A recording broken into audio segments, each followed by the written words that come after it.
বাস্তবতার আলোকে সাথে সম্পৃক্ত সকলের প্রতি আবারও কৃতজ্ঞতা নিবেদন করছি।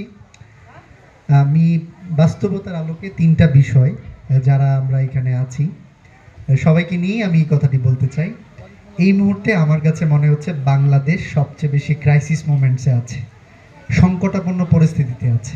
এই কথাটি যখন কেউ শুনবে তখন অনেকেই পক্ষে বিপক্ষে দাঁড়িয়ে যাবে, কিন্তু আমি যে দৃষ্টিভঙ্গি থেকে এই কথাটি বলেছি সেটি হচ্ছে যে একটি জাতিকে যদি এগিয়ে নিয়ে যেতে হয়, একটি দেশকে যদি এগিয়ে নিয়ে যেতে হয়, তাহলে সেই দেশ সেই জাতির তরুণ প্রজন্মের যে স্বাস্থ্যগত অবস্থা, মানসিক অবস্থা, তাদের যে শারীরিক অবস্থা, তাদের যে চিন্তা, তাদের যে বিচরণ, সেটার উপর ভিত্তি করে আসলে বলা যায় যে ওই দেশ কোন পরিস্থিতিতে যাচ্ছে। এই মুহূর্তে আমার দেশের তরুণরা, বিশেষ করে 8 থেকে 25 বছর বয়সী যে তরুণ প্রজন্ম আমাদের রয়েছে এই মুহূর্তে বাংলাদেশে, আমি হলফ করে বলতে পারি যে একেবারেই দৃশ্যমান বাস্তবতার আলোকে বলতে পারি কমপক্ষে 80% ইয়াং জেনারেশন মাদকের সাথে প্রত্যক্ষ কিংবা পরোক্ষভাবে জড়িত আছে। কেউ খায়, কেউ বেচে, অথবা কেউ খাওয়ার প্রক্রিয়ায় আছে। সুতরাং এই যে অবস্থাটি, মাদককে যারা ভাতের মতো করে দৈনন্দিন খাদ্যে পরিণত করলো, সেই প্রজন্মকে যদি আমরা সেই প্রজন্ম নিয়ে যদি আমরা এগিয়ে যেতে চাই, তাহলে অবশ্যই দুরারোগ্য ব্যাধি বা ক্যান্সারের দিকে এগিয়ে যাওয়া যাবে। সুস্থ সুন্দর মানসিকতা সমাজ বিনির্মাণের দিকে এগিয়ে নিয়ে যাওয়ার কোনো সুযোগ নাই। সুতরাং সরকারের সুযোগ আছে, রাষ্ট্রের সুযোগ আছে, জনপ্রতিনিধির সুযোগ আছে রাস্তা সুন্দর করার, কিন্তু আসলে রাস্তা সুন্দর হইলেই আমার পাঞ্জাবিটা এই রাস্তা দিয়ে হেঁটে গেলে সুন্দর থাকবে, সাদা থাকবে, এটি নিশ্চয়তা দেওয়ার যে জায়গাটা, সেই প্রজন্মটা আসলে নষ্ট হয়ে যাচ্ছে। সুতরাং আমার জায়গা থেকে, যার যার জায়গা থেকে, একা শুধু রাষ্ট্রের না, সরকার প্রধানের না, রাজনৈতিক নেতার না, জনপ্রতিনিধির না, প্রত্যেকের জায়গা থেকে এই মুহূর্তে যে জায়গাটি নিয়ে কাজ করতে হবে সেটি হলো যে আমার সন্তান, আমার ভাই, আমার বাতিজা, তারা যেন মাদকের সাথে কোনোভাবে সম্পৃক্ত হতে না পারে। ঘরে ঘরে সচেতনতা গড়ে তোলা, সোচ্চার হয়ে যাওয়া।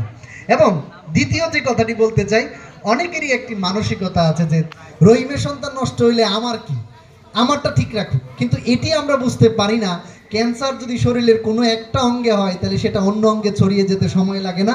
গ্রামের এক প্রান্তে একটা মানুষের সন্তান যদি মাদকের সাথে সম্পৃক্ত হয়, তাহলে অন্য প্রান্তে আরেকজনের সন্তান যে মাদকে আক্রান্ত হবে না, এটা নিশ্চয়তা কিন্তু দেওয়ার সুযোগ নাই।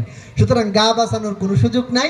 যেখানে যে অবস্থায় মাদককে আমরা দেখতে পাবো, সেখানে আমার হোক অন্যের হোক, আত্মীয়তা হোক আত্মীয়তার বাইরে হোক, ভাই হোক ভাতিজা হোক কিংবা না হোক, মাদক দেখলে তার বিরুদ্ধে রুখে দাঁড়ানোটা এটি আমার নৈতিক দায়িত্ব।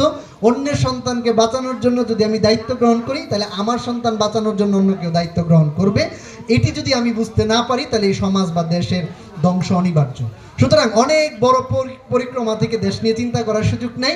ছোট্ট ছোট্ট জায়গায় যে যেখানে আসি সেই জায়গাটার দায়িত্ব সবাইকে গ্রহণ করতে হবে। 3 নম্বর যে বিষয়টি বলতে চাই সেটি হচ্ছে, এই মুহূর্তে যদি বাংলাদেশের মধ্যে কোনো অসহায় শ্রেণীর পেশার মানুষকে খোঁজ করেন, তাহলে আমি হলফ করে বলতে পারি এই মুহূর্তে বাংলাদেশের সবচেয়ে অসহায় শ্রেণী পেশার মানুষ সেটি হচ্ছে শিক্ষক সমাজ। আপনি যে কোনো ক্যালকুলেশনের মধ্যে আসেন, সেটি কি, এটার পক্ষে আমার যুক্তি আছে অবশ্যই আমি এই কথা বলার। বাবা মারা মনে করছেন যে টাকা দিলে ভালো প্রতিষ্ঠানে ভর্তি করাইলেই সন্তান মানুষ হয়ে যাবে। এই যে মানসিকতা, অর্থাৎ টাকা দিলে সন্তান মানুষ হয়ে যাবে, 5টা প্রাইভেট রেখে দিলে সন্তান মানুষ হয়ে যাবে, বড় কোচিং সেন্টারে ভর্তি করাইলে সন্তান মানুষ হয়ে যাবে। এই যে অতিমাত্রায় শিক্ষক নির্ভরশীলতা। আবার শিক্ষক যে সমস্যাটা হচ্ছে, অভিভাবক সম্পূর্ণ দায়িত্ব দিচ্ছে শিক্ষককে। এখন একজন শিক্ষক 1000 শিক্ষার্থীর দায়িত্ব নেওয়া আসলে কোনোভাবেই সম্ভব না। এটি আমরা বলার জন্য বলতে পারি আপনার সন্তান আমার সন্তান, কিন্তু আসলে আপনার সন্তান আমার সন্তান সেটি আক্ষরিক করতে ব্যবহৃত হবে। একজন সন্তানের দায়িত্ব একজন শিক্ষক নিতে পারে না, সেখানে 1000 ছাত্রের দায়িত্ব নেওয়া কোনোভাবেই সম্ভব না। সুতরাং এটা হচ্ছে বলার জন্য বলা। 2 নম্বর, এটার সাথে সম্পৃক্ত একটা বিষয় হচ্ছে, অভিভাবক বছর শেষে, মাস শেষে, দিন শেষে যখনই শিক্ষক ডাকে, শতকরা 20 জন অভিভাবক এখন আর প্রতিষ্ঠানে শিক্ষকের ডাকে আসে না। যখন আপনি দেখবেন যে অভিভাবক পয়সা 2 ঘন্টা মোবাইল চালায় ফেলছে, কোনো সমস্যা নাই, আড্ডায় পয়সা 3 ঘন্টা সময় দিয়ে ফেলছে, কোনো সমস্যা নাই, কিন্তু 10 মিনিট শিক্ষা প্রতিষ্ঠানে শিক্ষক ডাকছে তার সন্তানের জন্য, এখানে আসতে গেলে উনি মহা বিজি, ওনার কাজের কোনো শেষ নেই। এই যে ব্যস্ততা, এটার দায়ভারও দিন শেষে গিয়ে বর্তাচ্ছে কিন্তু শিক্ষকের উপরে। সুতরাং অর্থনৈতিক ব্যবস্থা নির্ভর যে শিক্ষকতা, অতিমাত্রায় অভিভাবক নির্ভর শ্রেণীর শিক্ষকতা। এখন শিক্ষক কোন পেছে পড়ছে, সরকার আবার বলছে লাঠি দিয়ে বাড়ি দেওয়া যাবে না। আপনি নির্ভর করছেন শিক্ষকের উপরে, কিন্তু শাসনের ভার আবার শিক্ষককে দেওয়া যাচ্ছে না। তো এখন শিক্ষক যে শাসনও করতে পারতেছে না, আবার আপনার কাছ থেকে অভিভাবকের পুরো অভিভাবকত্ব পেয়ে বসছে। সুতরাং এখানে আমও পারা যাচ্ছে না, গাছেও উঠা যাচ্ছে না, পাকা আম পচতেছে দেখেও কিছু বলা যাচ্ছে না। পরিস্থিতি অনেকটা আমাদের এই পর্যায়ে কিন্তু দাঁড়িয়ে গেছে। সুতরাং এই যে জায়গাটি, এই জায়গা থেকে যদি অভিভাবক শ্রেণী আমাদেরকে উদ্ধার না করে, তাহলে আসলে আপনার সন্তানের অভিভাবক আমি, এই কথা সত্য। তবে আপনার সন্তান মানুষ হবে এইটা নিশ্চয়তা দেওয়ার মতো সুযোগ বা সক্ষমতা আমার নাই, এটাও কিন্তু সত্য। সুতরাং বিষয়টি আপনাদেরকে উপলব্ধি করতে হবে।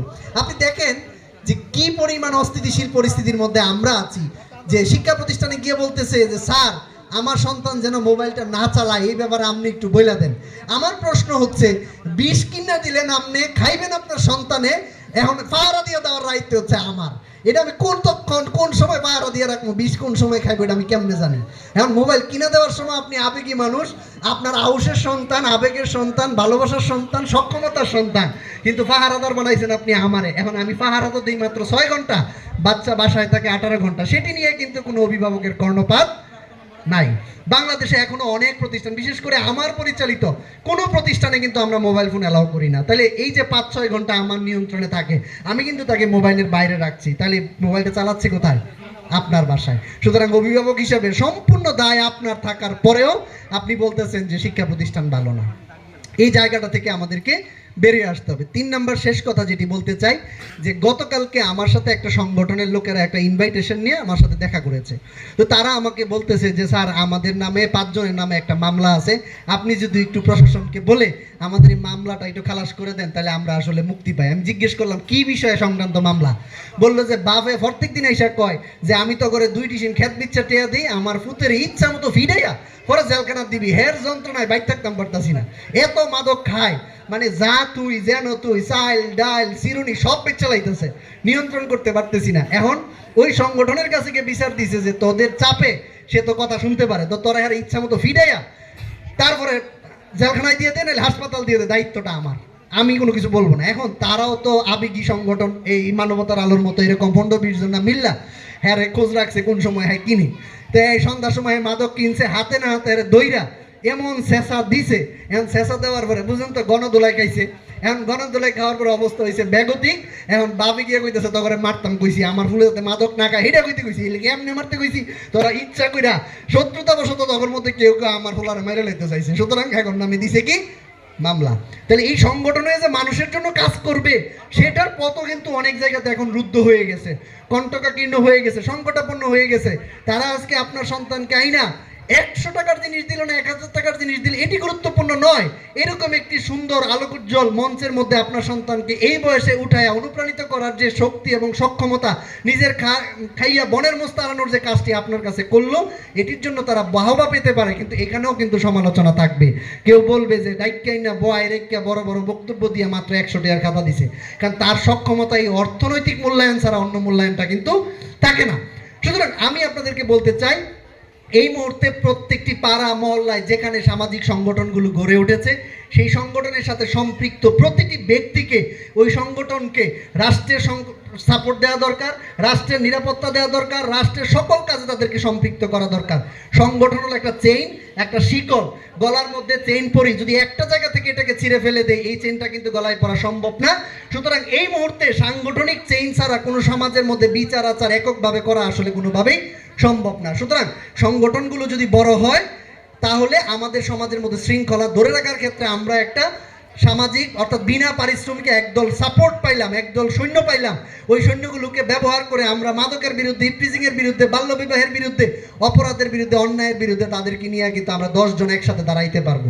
একজনে প্রতিবাদ করলে তার হাত ভেঙে দেওয়া যাবে, 10 জনের 20 হাত ভেঙে দেওয়া কিন্তু কঠিন কাজ। সুতরাং এই সংগঠনকে যতটা আমরা এগিয়ে দিব তত বেশি আমাদের সমাজের মধ্যে শৃঙ্খলা ফিরে আসবে।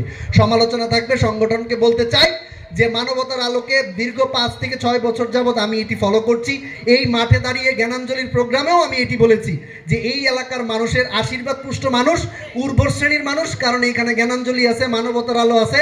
এই সংগঠনগুলো থাকার কারণে এরা মানুষকে চুরি কিভাবে করতে হয় এই প্রশিক্ষণ দেয় না, বাটপারি কিভাবে করতে হয় এই প্রশিক্ষণ দেয় না, চাঁদাবাজি কিভাবে করতে হবে এই প্রশিক্ষণ দেয় না। তারা মানুষকে প্রশিক্ষণ দেয় এই যে এরকম মঞ্চের মধ্যে আসো, ভালো কাজ করলে মঞ্চে উঠটা পুরস্কার নেওয়া যাবে, সেটা ছবি উঠানো যাবে, স্মৃতি হিসাবে রেখে দেওয়া যাবে। আর স্মৃতি কিন্তু মানুষের এগিয়ে যাওয়ার জন্য সবচেয়ে বড় সম্পদ।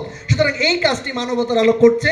তারা যেভাবে ফান্ডিং করে এইভাবে এত বড় একটা আয়োজন করছে, এই এলাকার মানুষকে বলবো এই এলাকার শান্তি শৃঙ্খলা এবং সমৃদ্ধি ফিরিয়ে আনার জন্য এই মানবতার আলো সংগঠনকে শক্তিশালী করা দরকার। আপনার ভাই বাতিজাকে ভালো রাখার জন্য আপনাকে উচিত তাকে বলা, তুমি মানবতার আলো সংগঠনের কাছে যাও, তাদের সাথে তাদের দলে যুক্ত হও, তাহলে আপনার যে নিরাপত্তাটা আসবে, পরিবারের বাইরে সে আরেকটা পরিবার পাবে, যে পরিবার তাকে আগলায় রাখবে, যে সে যখন মাদকে যাবে ওই সংগঠনের 10 জন তারা ডাইকা বলবে যে আমাদের সাথে থাকলে তুই মাদক খাইতে পারবা না। আর সমাজ এখন যে জায়গায় দাঁড়িয়েছে সেটি হচ্ছে যে যেই সার্কেলের সাথে চলবে ওই সার্কেলের মতো করে হয়ে যাবে। আপনি রাস্তায় দেখবেন তার বাড়িতে চাইল নাই, চুলা নাই, চাল নাই, হ্যার লগে একটা কথা কয়ে দেখবেন হ্যাঁ কিন্তু কয়ে ফেলবো আপনারা চিনোস আমারে, মানে হ্যাঁও কিন্তু রাষ্ট্রের প্রধান হিসেবে নিজেকে ট্রিট করে। এরকম হচ্ছে সিঙ্গেল শিক্ষার্থী, সিঙ্গেল সন্তানদের এই মুহূর্তের অবস্থা। রাস্তাঘাটে কোথাও কোনো নিরাপত্তা নাই। সুতরাং সংঘবদ্ধভাবে যদি আপনার সন্তান এইরকম সামাজিক সংগঠনের সাথে সম্পৃক্ত হয় তাহলে তার চেইনটা শক্ত থাকবে। ওই সংগঠনের মধ্যে যে 10 জন থাকবে, এখানে 8 জন ভালো লোক আছে, সব জায়গায় ভালো মন্দ মিলিয়ে আছে, ওই 8 জন আপনার সন্তানকে টেনে কিন্তু ডেকে বলবে যে এই জায়গায় যাওয়া যাবে না, তার সাথে চলা যাবে না। সুতরাং আপনার পরিবারের বাইরে আরেকটা পরিবার পাবেন যে আপনার সন্তানের রক্ষণাবেক্ষণ করবে। সুতরাং আমি বিনয়ের সাথে আহ্বান করব, এই সমস্ত সংগঠন যদি কোনো কারণে বিলুপ্ত হয় তাহলে এই মাটির মধ্যে উর্বরতা নষ্ট হয়ে যাবে। সুতরাং এই মাটির গুণাগুণ ধরে রাখার জন্য উর্বর যেমন আনারস হয়, লটকন হয়, ফল হয়, এখানে এর পাশাপাশি কিন্তু মানুষ উৎপাদন করতে হবে। আর মানুষ যদি উৎপাদন না হয় তাহলে আনারস রাতে পাকবো, সোয়ালে সরে লেগে যাবো গা। সুতরাং এটা কেমন মজা হয়েছে না টক হয়েছে এটা কিন্তু বোঝা যাবে না। সুতরাং আনারসের স্বাদ গ্রহণ করতে হলে আগে এখানে স্বাদের মানুষ বানাইতে হবে, রুচিশীল মানুষ বানাইতে হবে।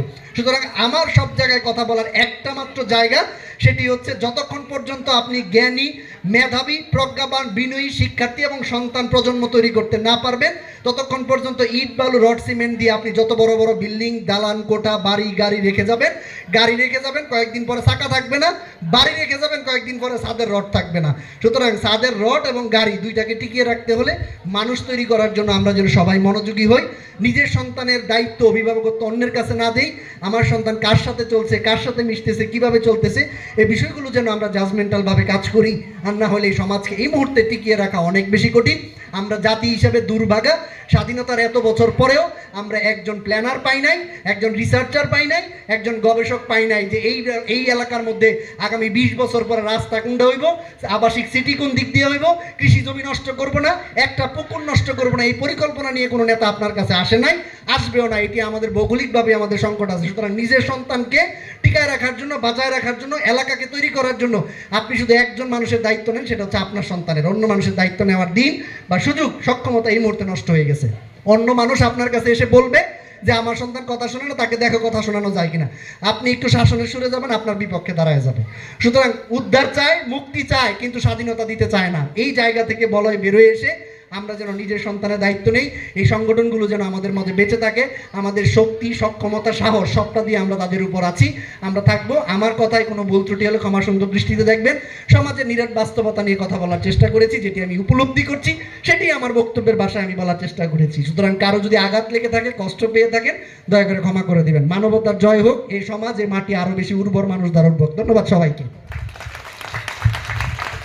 ধন্যবাদ আরিফ পাঠান স্যারকে।